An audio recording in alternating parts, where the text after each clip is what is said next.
श्री शिवाय नमस्तुभ्यम। हम सबको पता है कि 30 जनवरी से आपकी गुप्त नवरात्रि प्रारंभ हो रही है और आपको पता होना चाहिए कि पूरे साल भर में 3 से 4 बार नवरात्रि पड़ती है, जो कि पहली नवरात्रि गुप्त नवरात्रि के रूप में माघ महीने में होती है ना। तो अगर आप अपनी फैमिली की, आप अपने परिवार की बहुत सारी खुशियों को खो चुके हो और उन्हें वापस लाना चाहते हो, तो आप सभी को लाल बिंदी से एक छोटा सा उपाय करना है। खासकर इस उपाय को अगर स्त्रियां करती हैं, चाहे आप शादीशुदा हो गई हैं या फिर आपकी शादी नहीं हुई है, तो भी आप इस उपाय को कर सकते हैं। तो गुप्त नवरात्रि माघ महीने की पड़ रही है, आप सभी को इस उपाय को करना, ठीक है ना। देखो, अभी छोटा सा स्क्रीन होता है, इस पे मैं बहुत सारी चीजें लिख तो नहीं सकता हूं, लेकिन दिखा जरूर सकता हूं। तो यहां पे आप सभी को बहुत सारी चीजें दिखाई दे रही हैं। देखो, अब यहां पे कौन कौन सी चीजें हैं। ऐसा नहीं कि सिर्फ यहां पे बिंदी ही आपको दिखाई दे रही, नहीं, यहां पे आप सभी को चुनरी दिखाई दे रही होगी, चूड़ी दिखाई दे रही होगी, है ना।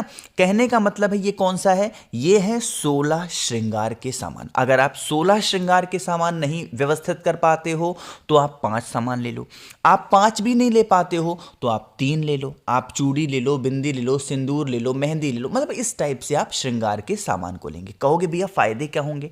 अगर आपकी फैमिली में किसी भी प्रकार से कोई भी संकट चल रहा है, स्पेशली चाहे वो पति पत्नी के बीच में हो, भाई बहन के बीच में हो, या फिर घर में किसी भी सदस्य के बीच में बहुत प्रॉब्लम क्रिएट है, तो आप सभी लोगों को उस श्रृंगार के सामान को किसी भी देवी माता के मंदिर में, किसी भी देवी माता, और यह जरूरी नहीं कि पहले ही दिन करना है, पूरी गुप्त नवरात्रि में किसी भी दिन आप कर सकते हो इस उपाय को। देवी माता के मंदिर में जाना, वहां पर जाकर के उन्हीं श्रृंगार के सामान को आपको माता को समर्पित करना है। हाथ जोड़ करके विनती करेंगे, हे देवी मां, हमारे घर में इस प्रकार से समस्या है, इस प्रकार से प्रॉब्लम चल रही है, आप हमारे घर से इन सभी समस्याओं को दूर करें। कुछ ऐसे आपको प्रार्थना करनी है।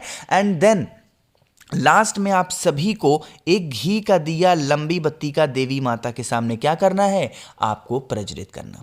ये तो काम हो गया, वहां पर बैठ करके प्रार्थना कर लेना। जब यह दीपक ठंडा हो जाए तो जो ये श्रृंगार के सामान आपने देवी माता के चरणों में समर्पित किए थे, इनको उठाएंगे। आप जिस भी मंदिर में गए हो, वहां पे जो पुजारी जी रहते हो, उन्हीं को आपको भेंट दे देना है। या फिर अगर पुजारी जी की कोई वाइफ है तो उनको अगर आप अपने हाथों से दान करते हैं तो आपके घर में कभी संकट नहीं आ सकता, कभी प्रॉब्लम नहीं आ सकती। जिस भी वजह से परिवार में आपके संकट चल रहा है, उन संकट से आपको छुटकारा जरूर मिलेगा, ठीक है ना। तो करिएगा जरूर।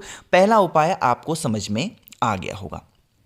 आगे बढ़ते हैं अब इस वीडियो के हम लोग अपने दूसरे उपाय की तरफ, जो कि आपको करना है मक्खन के साथ में। देखो, यह उपाय पूज्य गुरु जी ने बहुत बार अपनी कथाओं में बता रखी है, वही मैं यहाँ पे रिपीट कर रहा हूँ ताकि आपको समझ में आ जाए। एक छोटी सी जानकारी आपको मैं दे दूं कि बहुत सारे लोगों ने रुद्राक्ष के ऑर्डर किए थे और आपके रुद्राक्ष लेट पहुंच रहे हैं। इसका कारण यह है कि कुंभ की वजह से जो रास्ते हैं, बहुत सारे रास्ते ब्लॉक गए हैं। ट्रकों से सामान जाता है जो ऑर्डर में भेजता हूं, तो कहीं ना कहीं ट्रक को बीच में रोका जाता है, रुक जाते हैं, इसलिए आप पे घर तक पहुंचने में लेट होती है। इसलिए मैं क्षमा चाहता हूं। तो आप लोग भी समझदार हैं, जैसे 6 दिन कहा था वैसे कम से कम 7-8 दिन रुक जाइए, ठीक है ना।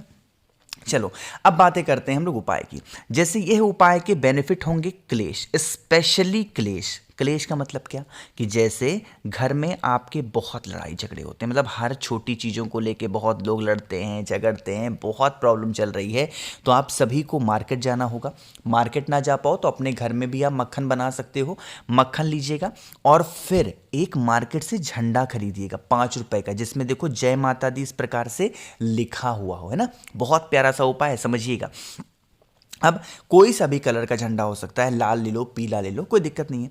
अब आपको क्या करना है, जो आपके पास में मक्खन है ना, उस मक्खन को आपको इसी झंडे के ऐसे 3 तरफ लगाना होगा, ठीक। झंडा ऐसे पूरा, ये वाला झंडा नहीं लेना जो चौकोर होता है या रेक्टेंगल शेप में होता है, ऐसे वाला लेना है जो 3 कोना वाला झंडा होगा। ऐसे आप क्या लगाओगे, मक्खन लगाना। अब आप इस झंडे को लेके कहां पे जाओगे, किसी भी मंदिर में चले जाओ, चाहे वो कोई भी, चाहे वो देवी माता का मंदिर हो, किसी देवता का मंदिर हो, कोई भी मंदिर हो, वहां मंदिर में जाकर के किसी से भी उस झंडे को लगवा देना। अब कहोगे भैया इतने ऊपर कौन लगाएगा, तो कोई जरूरी थोड़ी है कि इतने ऊपर लगाओ, नहीं, पूरे मंदिर में जहां तक भी आपका हाथ पहुंच पाता है तो आप कहीं पे भी उसको लगा सकते हो, ठीक है ना। तो इन सभी चीज़ों का विशेष ध्यान दीजिएगा, स्पेशल तरीके से आपको मैं बताने की कोशिश कर रहा हूं ताकि आपको चीज़ें आसानी से समझ में आ पाए, ठीक है ना। चलो, तो यहां पे हम लोगों ने बात कर ली है अपने 2 उपाय की। आगे बढ़ते हैं अब इस वीडियो के हम लोग अपने तीसरे उपाय की तरफ, और ये जो तीसरा उपाय मैं आपको बताऊंगा इसके बहुत प्यारे फायदे होंगे। इन कैसे करना है, कहां पे करना है, इसकी बातें हम तभी करेंगे जब आप सभी लोग कर देंगे वीडियो को लाइक। जिसने अभी तक चैनल को सब्सक्राइब नहीं किया, मेरी आवाज़ आप पहली बार सुन रहे हैं, चैनल को ज़रूर सब्सक्राइब करेंगे, ठीक है ना। चलो, सबसे पहले समझते हैं कि इस उपाय के फायदे क्या हैं। आज के टाइम पे हर एक परिवार की एक ही समस्या होती है कि उनके घर में पैसों की कमी होती है। मतलब कि बहुत ज़्यादा टेंशन में रहते हो कि आप पे घर के जो पैसे हैं वो टिकते नहीं है, वो रुकते नहीं, मतलब आते हैं, आने में कमी नहीं है, बट कहाँ खर्च होते हैं आपको पता भी नहीं चलता है। तो आपको क्या करना है, इस प्रकार से एक चुटकी हल्दी लेनी, बहुत ज़्यादा नहीं, सिर्फ एक चुटकी हल्दी लीजिएगा। हल्दी के साथ में आपको लेना होगा इस तरीके से बेलपत्र। अब मेरी बात समझिएगा, यहाँ आप चाहो तो हल्दी का इस्तेमाल कर सकते हो या फिर आप चाहो तो पीले चंदन का भी इस्तेमाल कर सकते हो। अब हम पीला चंदन या हल्दी का इस्तेमाल क्यों कर रहे हैं, क्योंकि ये है गुरुवार का दिन, जो गुप्त नवरात्रि का पहला दिन आया है। किसके रूप में आया है, आपका गुरुवार के रूप में आया है। तो आप सभी लोगों को क्या करना है, 3 बेलपत्र लेनी है। कितनी लोगे, 3 बेलपत्र लीजिएगा। मैं यहाँ पे बना दूं ताकि आपको मैं समझा पाऊंगा आसानी से। देखो, वैसे इस उपाय को मैं बता चुका हूं, बट गुप्त नवरात्रि का ये उपाय थोड़ा सा डिफरेंट हो जाता है। आपको ऐसे 3 बेलपत्र लेनी, ले लिया। जो आपके पास में पीला चंदन है या जो आपके पास में हल्दी है, इसी बेलपत्र के बड़े वाले पत्ते के ऊपर, नीचे के पत्तों पे अभी नहीं लगाएंगे, पहले आप यहां पे लगा देंगे ऐसे करके, ठीक है ना। चंदन कहां पे लगाओगे, ऐसे बड़े पत्ते पे। साथ ही साथ आपके पास में लाल चंदन भी होना चाहिए। अब जो लाल चंदन लगाओगे वो रिद्धि और सिद्धि का स्मरण करते हुए बेलपत्र के नीचे की दोनों छोटी छोटी जो पत्तियां नहीं होती हैं, उन पत्तियों पे कुछ इस प्रकार लगाओगे। एक मंत्र मैं यहाँ पे आपको अभी लिख के बताऊंगा, उस मंत्र का स्मरण करिएगा गुप्त नवरात्रि देवी माँ के इस दिनों में। तो आप सभी को इस 3 बेलपत्र को सजा करके ऐसे लेना है और पहुंचना कहाँ पे है, किसी भी देवी माता के मंदिर में जाना, किसी भी देवी माता के मंदिर में। एक मंत्र यहाँ लिख रहा हूँ जो कि धन प्राप्ति का बहुत स्पेशल मंत्र होता है। थोड़ा लिखने में प्रॉब्लम हो रही है, फ़ोन थोड़ा सा गड़बड़ है। ओम श्रीम एंड नमः, क्या लिखा हुआ है बताओ भाई, पढ़ के जल्दी से नीचे कमेंट सेक्शन में सभी लोग इस मंत्र को लिखेंगे, ओम श्रीम नमः, है ना। अब क्या करना है, जो आपके पास में बेल पत्र है, माँ लक्ष्मी का ध्यान करते हुए 3 की तीनों बेल पत्र को देवी माता के पास में आपको यह कामना करते हुए समर्पित करनी है कि हमारे घर में धन को लेके बहुत कमी होती है, हम लोग बहुत परेशान रहते हैं, हे देवी माँ आप हमारे घर में अधन प्रदान करें। कुछ अपने अकॉर्डिंग जैसे प्रार्थना कर सकते हो कर लीजिएगा, बस मंत्र को ध्यान रखना है। ओम श्रीम नमः मंत्र का स्मरण आप सभी लोगों को इस उपाय को करते दौरान करना होगा, ठीक।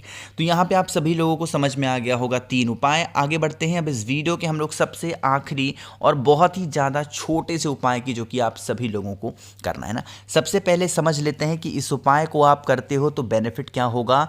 जैसे आप कोई भी व्रत उपवास करते हो अपनी इच्छा को लेकर, देखो इच्छा क्या होती है कि जो चीज़ आपके पास नहीं होती है उसी चीज़ की आपको इच्छा है। जिन भी लोगों के घर में बीमारी, जिन भी लोगों के घर में पैसे नहीं हैं तो क्या होती है, उनके घर में पैसे की इच्छा है। जिन भी लोगों के घर में बीमारी है तो उनकी ये इच्छा है कि हमारे घर में से बीमारी खत्म हो जाए। तो ऐसे आपकी कोई भी ऐसी इच्छा है तो आप इस उपाय को करेंगे। इसके लिए एक तांबे का लोटा लीजिएगा, उसके अंदर जल भरेंगे। जल के अंदर कोशिश करिएगा सुगंधित वस्तु को डालने की, जो कि सबसे अच्छी मानी गई है इत्र, ठीक है ना। तो इत्र डालना, साथ ही साथ आपको महादेव की सबसे प्रिय चीज़ भी लेनी है और वो होगी आपको लाल चंदन लेना। लाल चंदन के साथ में एक प्यारी चीज और लेनी है और वो होती है बेलपत्र। सभी चीजों को लेकर के आपको क्या करना है, महादेव के शिवलिंग के पास जाना। देखिए कोई सा भी शिवलिंग हो, चाहे जलाधारी शिवलिंग में बनी हो या ना बनी हो, उससे मतलब नहीं है। बट आप किसी भी महादेव के शिवलिंग के पास जाना, चाहे अपने घर पे या मंदिर में, शिवलिंग के पास पहुंच करके जो आपके पास में लाल चंदन है, सबसे पहले लाल चंदन का लेपन करेंगे। लाल चंदन का लेपन करने के बाद में जो ये बेलपत्र आपको दिखाई दे रही है, इस बेलपत्र को समर्पित करेंगे। एंड देन लास्ट में आप सभी लोगों को 1 लोटा जल इसी बेलपत्र के ऊपर समर्पित करना है। जब समर्पित करोगे, महादेव का कौन सा रूप ध्यान रखेंगे? कुंदुक रूप ध्यान रख करके अगर आप जल चढ़ा देते हैं तो आपकी जो मनोकामना होगी वो बहुत ज़्यादा जल्दी पूरी ज़रूर हो जाएगी। मैंने कोशिश की आप सभी को अच्छा समझाने की। वीडियो पसंद आई हो तो लाइक करिएगा। कुछ पूछना है, नहीं समझ में आया, नीचे कमेंट सेक्शन में पूछें। और मेरे जितने भी भाई बहन आवाज़ आज मेरी पहली बार सुन रहे हैं, चैनल को ज़रूर सब्सक्राइब करेंगे। श्री शिवाय, नमस्तुभ्यम।